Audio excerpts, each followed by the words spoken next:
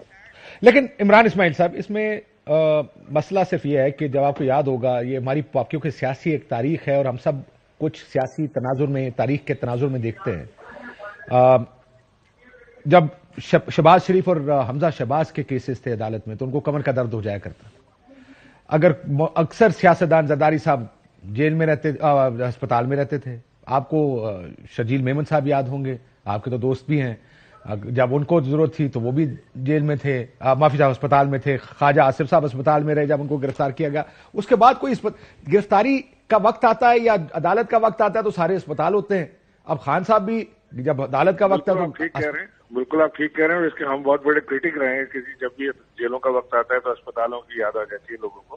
لیکن خان صاحب کا کمر کا درد یا گھٹنے کا درد یا سر کا درد نہیں ہے ان کے، اور ایسا بھی نہیں ہے کہ ان کا پاکستان میں علاج نہیں ہو سکتا. دنیا کے صرف 2 ممالک میں علاج ہو سکتا ہے، لہٰذا ان کو پاکستان سے باہر جانا پڑے گا. خان صاحب کو آپ سب کے سامنے اساسینیشن اٹمپٹ ہوا، ان کی ٹانگوں میں گولیاں لگی اور اس کے بعد ان کو ڈاکٹر نے ریسٹ بتایا. ہم آپ کے ساتھ رپورٹ شیئر کر، ہم نے عدالت کے ساتھ رپورٹ شیئر کی ہے. مجھے تو یہ سارا ٹائمنگ کا گیم لگتا ہے کہ ٹائمنگ بڑی اعلیٰ ہے کہ آج ہی ویل چیئر پہ تو جا سکتے ہیں کیونکہ ٹانگوں کی گولیاں ہیں. I don't want to sound insensitive, لیکن ویل چیئر پہ تو جایا جا سکتا ہے عدالت. ابھی ہم نے تو بات کی ہے، جیسا ہم نے وفا دیا ہم اپنے وکلا کے ساتھ مشاورت کریں. ایسے کئی کیسز ہیں کہ جس کے اندر عدالتوں نے ریلیف دیا ہے اس طرح، تو ہم ان کی وہ تو سلمان شہباز اور اسحاق ڈار صاحب پاکستان سے باہر تھے تو ان کو ریلیف مل گیا تھا ویسے. لیکن چلے نہیں، پاکستان میں ہوتے ہوئے بھی ریلیف ملا ہے. کئی لوگوں کو پاکستان میں ہوتے ہوئے ریلیف ملا ہے، انہیں عدالتوں نے دیا ہے ریلیف. اور یہ بھی کوئی کیس ہوا کرتا ہے کہ آپ الیکشن کمیشن کے سامنے اگر آپ احتجاج کریں گے تو آپ کے اوپر اے ٹی سی کا پرچہ کاٹ دیں گے. اے ٹی سی کا بھی کوئی علاج ہونا چاہیے. جس کا دل چاہے وہ اینٹی ٹیررسٹ کورٹ میں بھیج دیتا ہے، 780 لگا دیتا ہے کہ جی بس یہ دہشت گردی کے زمرے میں آ گیا، وہ دہشت گردی. کیا دہشت گردی سر یہاں پر تو بغاوت کے مقدمے بن جاتے ہیں. ایک بڑا فیوریٹ آج کل ہمارا ہو گیا بغاوت کے مقدمے کرنا. لیکن بات پھر وہیں پہ آ جاتی ہے. دیکھیں سیاستدان has to set the tone, کیونکہ آپ بہت بڑے کرٹکس رہے ہیں سیاستدانوں کے پیش نہ ہونے کے، جو آپ خود کہہ رہے ہیں کہ ہم بڑی تنقید کرتے تھے. آج آپ کی باری آئی ہے تو وہ تنقید کریں گے کہ دیکھیں جی یہ بیماریوں کے پیچھے چھپ رہے ہیں. آئی ایم شیور وہ ضرور کریں گے، لیکن ہماری بڑی جینوئن چیز ہے کہ خان صاحب کے اوپر اساسینیشن اٹمپٹ ہوئی جس کی ایف آئی آر بھی نہیں کٹی. اور دوسری چیز یہ کہ ابھی ہمارے جو وکیل ہیں سلمان صاحب، وہ اسلام آباد سے نکلے ہیں، وہ پہنچ جائیں گے اور صبح تک ہم انشاءاللہ ٹائم لیں گے. اگر یہ ہوا کہ عدالت ضمانت نہیں ملے گی، خان صاحب نہیں آئیں گے تو پھر کیا کریں گے؟ کوئی پولیٹیکل اسٹریٹجی ہے اس کی؟ نہیں، فی الحال تو ایسی کوئی چیز ہم نے سوچی نہیں ہے، لیکن اس کے بعد اگر کوئی ایسی چیز ہوتی ہے تو اس کو دیکھ لیں گے کیسے اس کو ٹیکل کرنا ہے یا ڈیل کرنا ہے. آپ کو پتا نا کہ اگر آپ کو ضمانت نہ ملی تو پھر کیا ہوگا؟ کیا ہوگا جی؟ خان صاحب کو گرفتار کریں گے. ان کی ٹانگ کی جو حالت ہے اگر اس کے اوپر بھی انہوں نے یہ کام کرنا ہے تو کریں. سو آپ تیار ہیں اس کے لیے؟ دیکھیے میں نے آپ کو بتایا کہ خان صاحب کی اس وقت میڈیکل کنڈیشن ایسی نہیں ہے، but if they want to take chances اور یہ سارا کرنا چاہتے ہیں اس وقت، یہ سارا میں تو کاشف آپ سے کہہ رہا ہوں کہ یہ منی بجٹ کو کور دینے کی اس وقت ٹائمنگ کے حساب سے مجھے ایسا لگتا ہے کہ یہ ساری کوشش ہے. ٹھیک ہے، تو آج ہم بیٹھ کے خان صاحب کی صحت ڈسکس کر رہے ہیں. ادروائز ہمیں ڈسکس کرنا تھا کہ جو بم انہوں نے گرایا اس کا کیا کرنا ہے. اب وہ کرنے لگے. اب آپ مسئلہ یہ کہ کیس آ گیا، چونکہ ڈیولپنگ اسٹوری میں آپ سے کوشش کرتا ہوں تھوڑی دیر میں، اگر جب یہ کیس آگے چلے گا تو سر دوبارہ بات کریں گے. کوئک کامنٹ فرام یو صاحب. سب سے پہلے آپ سے خان صاحب کو جانا چاہیے عدالت کے ساتھ؟ ڈیفینیٹلی، کیوں نہیں جانا چاہیے؟ جانا چاہیے، بالکل جانا چاہیے. اور پاکستان تحریک انصاف جو باتیں کرتی رہی، جو زرداری صاحب پہ، شہباز شریف صاحب پہ، باقیوں ساروں پہ کہ یہ 10 کلومیٹر سیاسی بیمار ہیں، ہاں، اور اچھا فاصلہ اتنا ہی ہے. کرونا میں شہباز شریف نے کہا میں نائب میں نہیں پیش ہوتا، تو اتنا ہی عمران خان صاحب کا ٹویٹ تھا کہ اتنا ہی فاصلہ ہے، تھوڑا سا آ جائیں تو. اور ادھر سے بھی، اور آپ اگر ہیتھرو ایئرپورٹ لندن جا سکتے ہیں بھائی تو ادھر کیوں نہیں؟ تو عمران خان صاحب کو جانا چاہیے اور عدالت کے سامنے خود کو سرنڈر کرنا چاہیے. یہ اچھی روایت بھی ہے. آج ان کو دیکھیں نا، منٹو سکنٹوں میں ادھر سے مل گیا انصاف اسلام آباد ہائی کورٹ میں. ادھر سے وقتی طور پہ روکا ہے، ہاں نہیں، لیکن وقتی طور پہ بڑا ریلیف ہے، پھر بھی ریلیف ہے. اچھا، لیکن اس سے پہلے یہ بڑی خوش نصیب ہے عمران خان صاحب، جو دہشت گرد دیکھیں. اس سے پہلے یہ عمران خان صاحب خوش نصیب ہیں کہ بغاوت کا نہیں ہوا، یہ دہشت گردی کا کیا، ورنہ بغاوت کا بھی کر الیکشن کمیشن کے سامنے ہی تھا نا، وہ کچھ بھی کر، ہاں کچھ بھی کرے. اگر ممنوع فنڈنگ کا کیس ہے جس میں فیصلہ آنا ہے، اس کیس میں تو خالی ابھی. اور دوسری بات یہ ہے کہ ان کو جانا چاہیے. انہوں نے کہا ایمبولینس پہ آ جائیں، اسٹریچر پہ آ جائیں، ویل چیئر پہ آ جائیں، جانا چاہیے تھا. اور لیکن 2 جملے احسن اقبال صاحب کا وہ جو ساری آپ نے جو انٹرو چلایا، بڑا مزے کا. عدیل راجہ کو ایک مرتبہ سے پھر مبارکباد کہ آپ نے عدیل راجہ نے علی سوری، تو اچھا احسن اقبال صاحب نے غصے سے کہا غدار ہو تم، احسن اقبال صاحب کا یہ غصے سے غدار، اور مریم اورنگزیب صاحبہ کا ہمیں یاد ہے، ہمیں سب یاد ہے ذرا ذرا، تمہیں یاد ہو کہ نہیں؟ اور خواجہ آصف صاحب کا کہ چپیڑوں کی طرح وہ وعدے دعوے نعرے منہ پہ پڑ رہے ہیں. اب میں خواجہ صاحب آپ کو کیا کہوں، کچھ لگتا تو اسی اندر جان ارادہ رکھنا. اطہر کاظمی صاحب، آپ کو لگتا ہے کہ خان صاحب کو کوئکلی ذرا اس کے اوپر کریں، پھر ذرا تھوڑا سا یہ جو آج بجٹ آیا ہے منی بجٹ اس کے اوپر اور اس کی پالیٹکس جو اس کے گرد اکانومی پہ ہوتی ہے پاکستان میں، اس پہ بھی بات کریں گے. لیکن you think he should appear in the court, آنا چاہیے؟ یا آپ کو لگتا ہے کہ good political strategy, good legal strategy نہ پیش ہوں، جتنا لٹکا سکتے ہیں لٹکائیں ان چیزوں کو؟ دیکھیں دو چیزیں، پاکستان کا کوئی بھی شہری ہے وہ آئین اور قانون کے تابع ضرور ان کو پیش ہونا چاہیے، عدالت کے سامنے جانا چاہیے. لیکن یہاں پہ جو یہ تاثر بنانے کی کوشش کی جا رہی کہ جیسے وہ عدالتوں میں پیش نہیں ہوتے، ہم نے دیکھا کہ وہ متعدد بار عدالتوں میں حالیہ تاریخ میں پیش ہوئے، بلکہ ایک عدالت میں تو وہ خود معافی مانگنے چلے گئے اور جا کے کہا کہ جج صاحبہ کو بتائیے گا کہ میں معافی مانگنے آیا تھا. تو عدالتوں میں تو وہ پیش ہوتے ہیں. اب اس میں یہ کتنا ریزن جو ہے جو ان کی صحت کے حوالے سے پیش کیا جا رہا ہے یہ تو ان کے ڈاکٹرز ہی بتا سکتے ہیں. اور دوسرا یہ بھی بڑا ضروری ہے، میں اسی لیے آپ سے پوچھا تھا کہ آپ کو لیگل اسٹریٹجی لگتی ہے. جی بالکل، میں اسی طرف آ رہا تھا کہ دیکھیں دوسرا یہ جو آج مقدمہ ہے یہ کس چیز کا مقدمہ؟ دہشت گردی کی عدالت نے ان کی ضمانت منسوخ کی. تو عمران خان پاکستان کے اندر دہشت گردی کر رہا ہے، یہ بنیادی طور پہ مقدمہ ہے. تو جب آپ اس طرح دیکھتے ہیں تو پھر آپ کو یہ لگتا ہے کہ جیسے قانون کو چلایا جا رہا ہے، جیسے قانون کو سیاست کے طور پہ استعمال کیا جا رہا ہے، تو ہو سکتا ہے کہ دوسری طرف سے بھی کوئی سیاسی اسٹریٹجی ہو. لیکن میرا ہمیشہ سے یہ موقف رہا ہے، چاہے میاں صاحب ہوں یا کوئی اور معزز شخصیت ہو، اگر اس میں میڈیکل کا کوئی پروسیجر ہے یا کوئی میڈیکل کی کوئی چیز ہے تو میں کوئی ماہر طب تو ہوں نہیں ہوں، تو میں اس پہ کوئی رائے نہیں دے سکتا. کوئی میڈیکل پروفیشنل ہی اس کے اوپر روشنی ڈالے. لیکن اس میں ہوتا یہ دیکھیں، جب کیونکہ میں نے جب عمران اسماعیل صاحب سے بات کر رہا تھا اس وقت بھی ہم ایک تاریخ دیکھ رہے تھے کہ پاکستانی سیاست کی ایک تاریخ ہے. وہ تمام لوگ جو زیادہ تر آپ کو ہسپتالوں میں نظر آئے جب ان کی گرفتاری ٹھیک ہے غلط، یہ ایک علیحدہ بحث، ہم اس وقت یہ بحث نہیں کر رہے.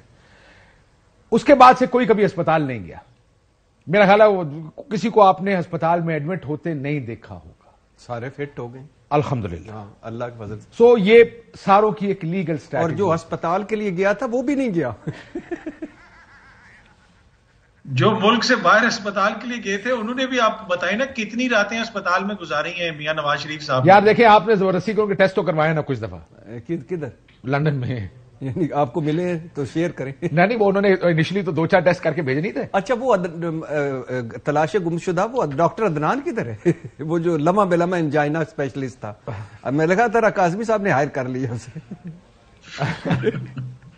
او یار دیکھیں اب آپ نے مذاق اڑانا شروع کر دیا ہے، یہ تو زیادتی والی بات ہے. نہیں میں بیماریوں کا مذاق، وہ بھی ظالموں.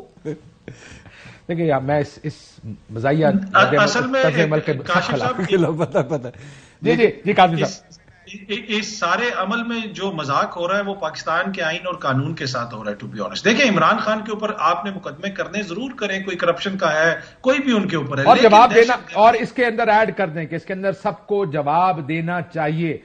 سب کے اوپر اگر آپ کے اوپر فائنینشیل امبیزلمنٹ یعنی کرپشن کا کوئی کیس ہے، مالی کرپشن کا کوئی کیس ہے، آپ کو اس کا جواب دینا چاہیے. And I don't think any one should defend any thing, کیونکہ ظاہر ہے اگر آپ نے کیا ہے تو آپ نہیں کیا تو آپ کے پاس اس کے جواب ہوں گے. پرابلم مطلب کہ جی کاشف صاحب تاریخ میں پہلی دفعہ نیب کی عدالتیں یہ کہہ رہی ہیں کہ ہم پہ بوجھ کم ہو گیا ہے. جو وہ وعدہ تھا نا کہ عدالتوں پہ سے بوجھ کم کرنا ہے، تو لٹرلی نیب کی عدالت نے کہا کہ ہم پہ بوجھ کم ہو گیا مقدمات کا. تو ایک طرف وہ مقدمات واپس جا رہے ہیں. نیب کی عدالت ہے کہاں بھائی جان؟ یہ مجھے کوئی یہ یوگوسلاویا میں ہوتی ہے، کسی زمانے میں ہوتی تھی. اچھا جب پھر ٹھیک ہے نا، مقدمے سارے واپس جا رہے ہیں نا. اب تو ختم ہو گئے، نئے قانون کے مطابق قابل سماعت نہیں رہا، واپس بھیجو.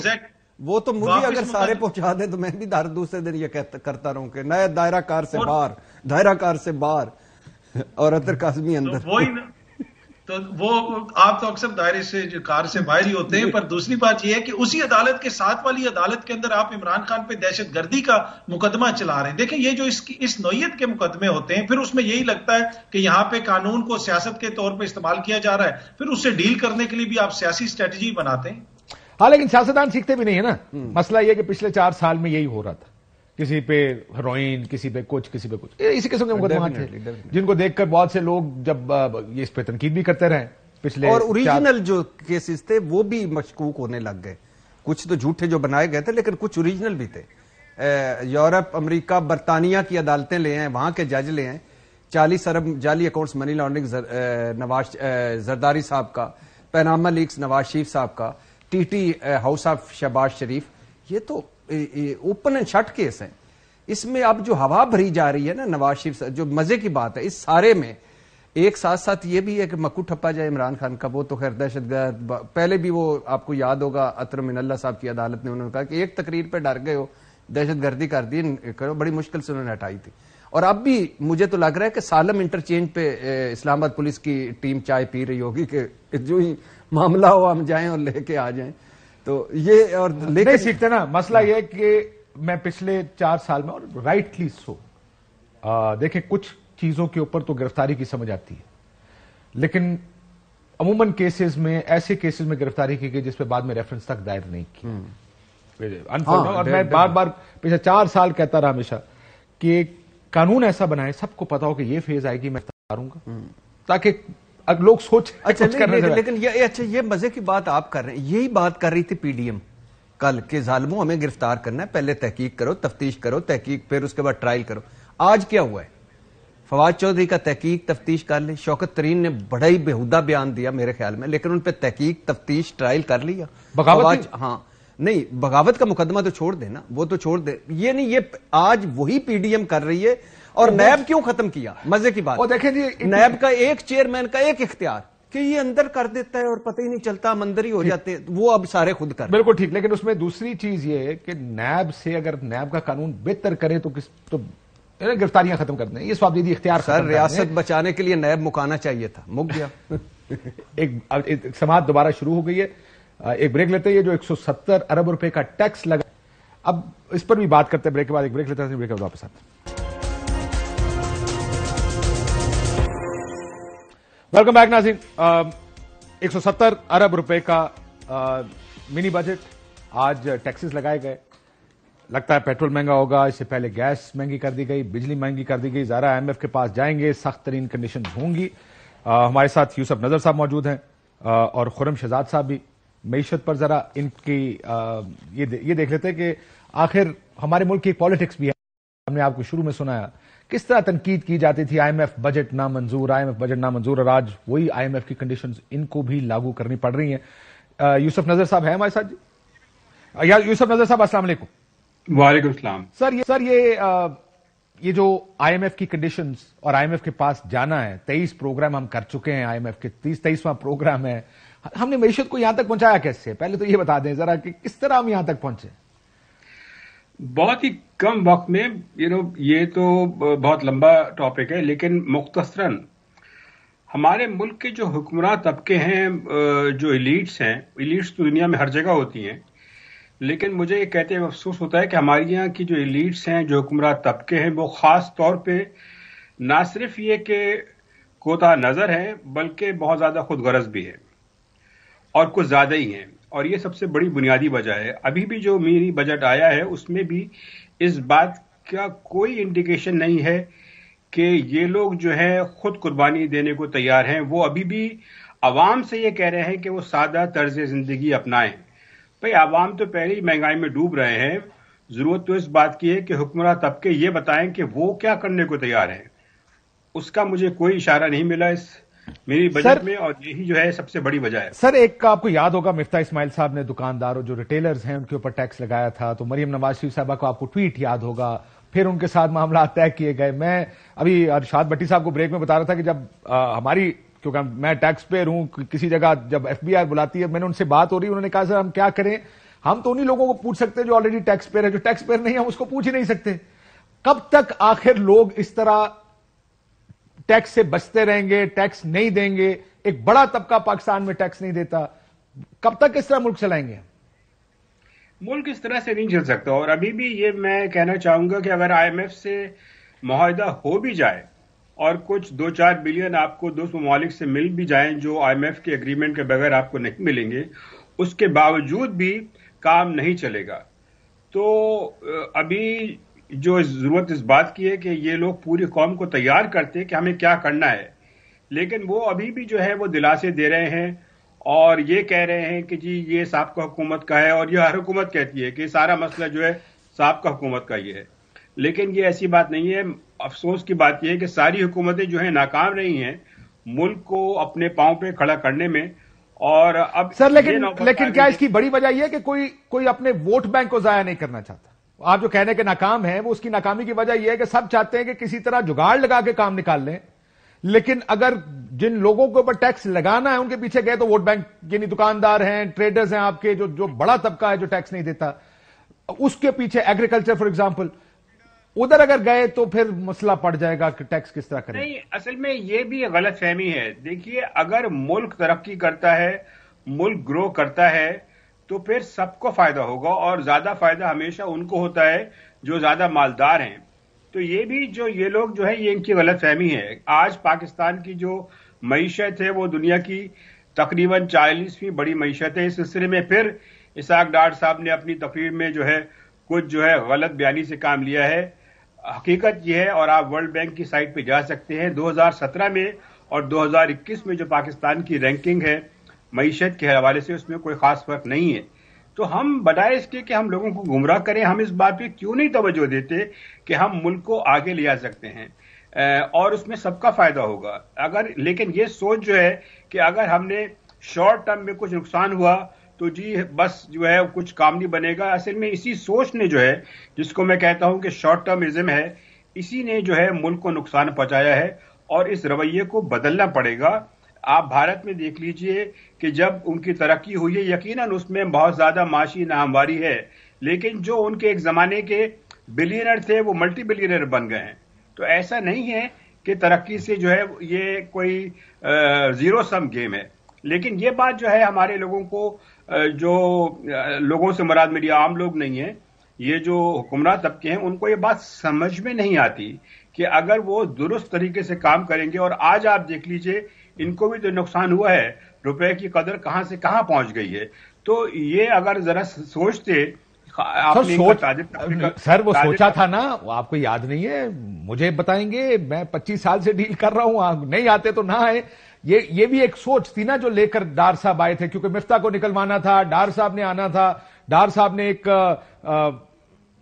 ہلک، ایک سپرمین فائنانس منسٹر کا اپنا ایک امیج دیا ہوا تھا کہ جی میں جا کے ٹھیک کر دوں گا، مفتاح کو کیا پتا ان چیزوں کا۔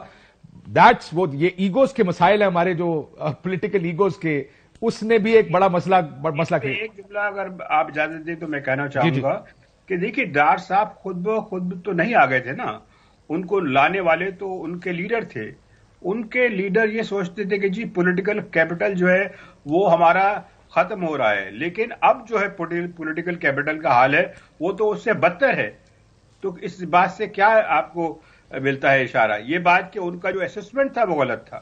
سر یہ بتائیں کہ پچھلے آئی ایم ایف پروگرامز میں ایک چیز جو دیکھیں، ہمیں لوگوں کو بتانا بھی چاہیے کہ آئی ایم ایف کا پروگرام آئے گا تو یہ کنڈیشنز آئیں گی اس کا، کیونکہ ہم نے غلط فیصلے کرتے آئے ہیں ماضی میں، جس کی وجہ سے معیشت ادھر لے آئے جہاں آئی ایم ایف مجبوری بن گئی۔ اور آئی ایم ایف جب آتی ہے، اب تو دوست ممالک بھی آئی ایم ایف کو کہتے ہیں کہ پہلے، اور ہمیں بھی کہتے ہیں کہ پہلے آئی ایم ایف کے پاس جائے، یہ کب تک ہم ادھار دے دے کے آپ کو چلاتے رہیں گے۔ لیکن اس میں جو بڑا مسئلہ کیا، یہ بات ٹھیک ہے کہ پہلے آئی ایم ایف کا پروگرام یہ تھا کہ وہ پہلے پیسے دے دیتے تھے، پھر کچھ کنڈیشنز ہوتی تھی اور ہمیں کہتے تھے کہ آپ ان کے اوپر عمل درآمد کر لیں، اور ہم نہیں کرتے تھے ان کے اوپر عمل درآمد۔ اب آئی ایم ایف نے اپنا طریقہ بدلا ہے کہ فرنٹ لوڈ کر دیا پروگرام کہ یہ سب کر کے آ جائیں، ہم سے پیسے لے لیں۔ Is that fair? Is that how IMF works these days? Pakistan کے کیس میں جی بالکل میں آپ سے اتفاق کرتا ہوں۔ آئی ایم ایف کو اعتبار نہیں رہا ہے پاکستان کی حکومتوں پہ۔ وہ کہتے ہیں کہ آپ لوگ وعدے کر لیتے ہیں پھر جاتے ہیں، اور یہ ایک مرتبہ نہیں بہت مرتبہ ہو چکا ہے۔ تو اب یہ کہتے ہیں کہ اچھا یہ آپ کہہ رہے ہیں کہ آپ ایکشنز یہ آپ کرنا چاہ رہے ہیں تو آپ ذرا پہلے کر کے بتائیے پھر ہم بات کرتے ہیں۔ تو یقیناً ہماری پوزیشن اس لحاظ سے بہت خراب ہو گئی ہے۔ ایک چھوٹی سی بات ہے، ہمارے یہاں ابھی تک جو ریئل اسٹیٹ ہے، جو پراپرٹی ہے، جو لینڈ ہے، اس پہ کوئی ٹیکس دینے کو تیار نہیں ہے، اور اس ملک میں تقریباً جو 80% دولت جو ہے وہ اس ریئل اسٹیٹ یا پراپرٹی یا لینڈ میں ہے۔ تو آپ سوچ لیجئے کہ ہم جو سب سے بڑا جو سیکٹر ہے، ہم اسی کو ٹیکس کرنے پہ تیار نہیں ہے، یا یہ کہہ لیجئے کہ جو اس کے